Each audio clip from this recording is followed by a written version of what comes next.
What is up, guys? My name's The Simian. My name is Yen. I play The Sims. Did you see what I did there? I do want to say that I am doing a giveaway, and there will be 2 winners for the new Horse Ranch expansion pack. To enter, all you have to do is be subscribed to my YouTube channel or follow me on Twitter or TikTok, either or, but feel free to follow me on both just for more chances. It will be in a generator, so it's up to you on what you decide. With that being said, let's get back into the video. Alright guys, so today we're going to be talking about some horse and R&B controversy that statements have been made by the Sim Gurus, as well as some other things getting fixed with other packs. Now, with that being said, you can always leave your opinions in comments down below, but we're just going to get right into the very first topic. So let's get into it. So we all know that the Sims team said take the reins and drop the whole Horse Ranch trailer pack. Everybody felt some kind of way, but most people felt that it was just a lack of gameplay.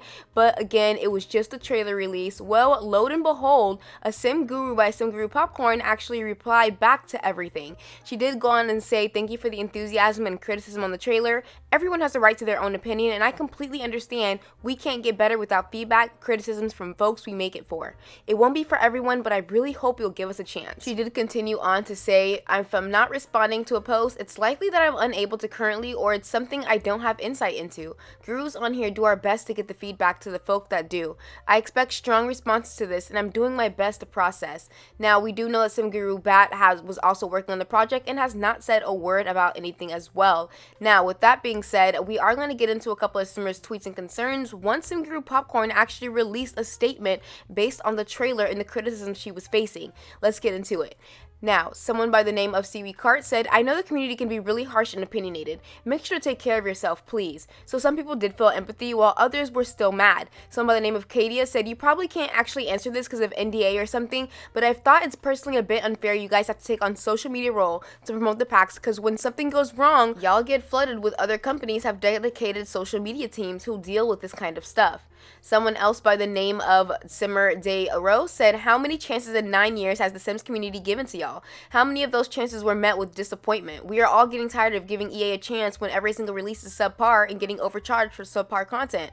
Holloway Simmer said, "My issues with the Sims 4 DLC model and the way they are all literally being coned by everything being split into individual packs, and the excuse used is that it's fleshed these things out more, but when you actually get to play with it, it doesn't feel fleshed out at all." Someone else by the name of April said, "Always, we know how passionate you are about the game and what you create, and we know some decisions and constraints are out of your hands. Constructive criticism and feedback makes us all better and helps us appreciate others' perspectives. Thanks for engaging with us all." Someone by the name of Rudy said, "How many chances does EA want? I think the development team can do a little about the budget, etc. But asking for chances after chances starting getting annoying. It's been 9 years already. It's not like this game just came out." Now, with that being said, my thoughts and opinions, I see both sides on everyone's comments, but in my opinion, I'm definitely leaning more towards it's been 9 years. How many more chances do you guys want? Again, every single release, it's subpar content as well as just bugs and glitches, and it just seems like the quality control team isn't there, and it's just unfortunate that they're the faces of the projects when it gets released, but at the end of the day, they are literally the faces. They are part of the concept art, the quality design. Their job titles are literally a part of what makes The Sims 4. Do you see what I'm saying? So it's kind of like there isn't really a lot of people to point fingers at, but the people who are actually doing the job who is listed on there. Do you see what I'm saying? And Sim Gurus also, they are kind of their own social media team. I feel like when they do sign up for the job, that's a part of it. They have to make their own Twitter to contact and connect with us. Again, that could just be a speculation that I have, but it does seem like that is a part of their job. With that controversy being settled, I also want to get into another one about the R&B situation. Now, if you're not familiar with R&B, I will break it down for you in just a second, but we did get some information at the Hinford Hen writing back saying the same can't be said about the R&B radio station and how the only black artist has given it a song. Why can't this be addressed? Because right now, once again, black Simmers have been left angry and upset. The Sims team keeps on promising to do better, so when are you? Now, if you're not familiar on what they're talking about, I'm going to break it down. So The Sims actually came out with a Sims SDX saying, "Bring the R&B station over. We're finally getting R&B stations." And lo and behold, these were the artists that they did end up releasing. Now, a lot of people did feel that the reason they released these was because of Juneteenth, and they were like, well, what's the problem with these artists being as the new R&B station? Well, if you look closely at the skin tones, we already know exactly who they were directing this audience towards, and everyone felt some kind of way. Now, with that being said, a lot of people felt that This was just very disrespectful and insulting, including me. I did add my own 2 cents by asking, so are y'all gonna address the R&B station? And lo and behold, the Hint for Hint actually replied back to me stating that they did. Ninja actually finally replied, and we don't know why it needs to take this long for a simple we are giving feedback. If you look closely, Sim Guru Ninja said popcorn didn't work on this area, and nor did I, but we do share feedback and questions. With that being said, I just felt like it was kind of a little... It just seemed like, why did it need to take such a big deal for people to notice this? Again, what I mean, when there's not a seat at the table, how do we expect people to speak up for us? Again, we need more diversity when it comes down to the Sim Gurus. I will always stand by that, because if we don't have diversity within the Sim Gurus, how do we expect representation to be properly said when they are making these concept arts, and when they're just, they feel like if they just grab 1 or 2 people and go, hey, how do you feel about this, that everyone feels the same. And I feel like it takes a certain Sim Guru that represents each different culture and where they come from, and different personalities and different backgrounds, to be able to properly tell, okay, so and so, what about let's do this, let's do that, how about we do this? No one at the table, I guarantee you, said, you know what, we should be adding way more black artists. Why are we using recycled content? This just looks very bad on our end, even if that's not what we are trying to get across. No one said that at the table. No one, not one person. Do you see what I mean? Because if I was sitting at that table, I'd be like, y'all, this is going to get so much backlash. Absolutely freaking not. It just looked like they put something together to deliver right before Juneteenth, because they didn't have any other content ready to go, and said, you know what, here you go. Do you see what I mean by the Sims always rushing content out?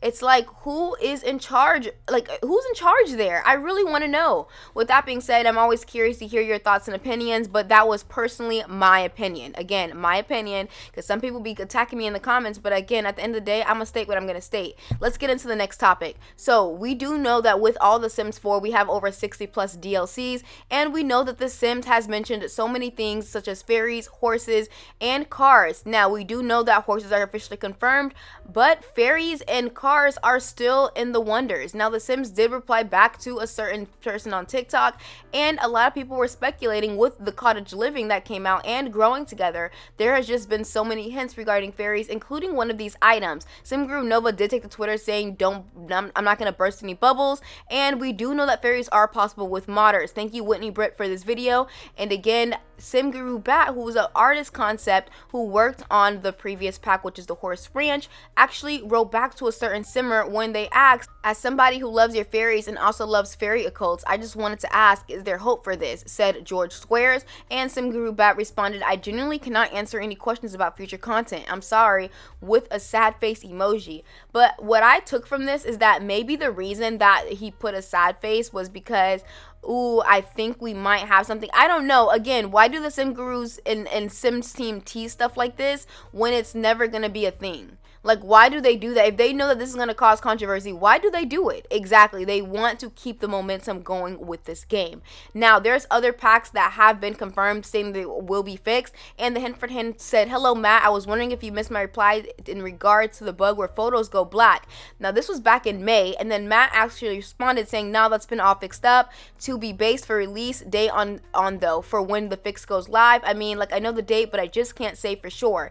And someone by the name of Haven, as of recently, said, The Sims, please do something about the keepsake box and the storage is turning all the black photos. And again, you guys see this, a lot of people have been tweeting about this keepsake box. Well, lo and behold, Matt actually responded saying, now that the pack is out for Horse Ranch, this will also be fixed on July 20th.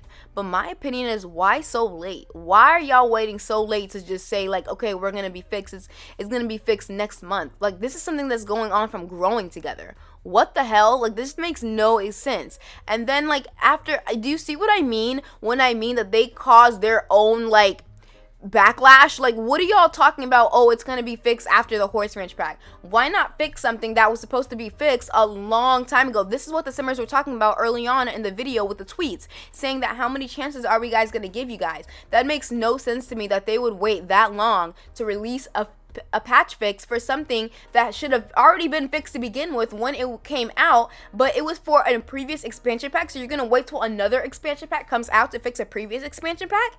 It just doesn't make sense. I don't understand their thought process behind what they do and their content. I don't know. Again, you guys can always let me know your thoughts and opinions. That's mine. But with all that being said, again, I'm always curious to hear yours. And again, I love that you guys keep it respectful in the comments, but still state your opinions on the game, because criticism needs to be had. People act like, you know, criticism is a bad thing. I'm sick of the positive toxicity in the Sims community.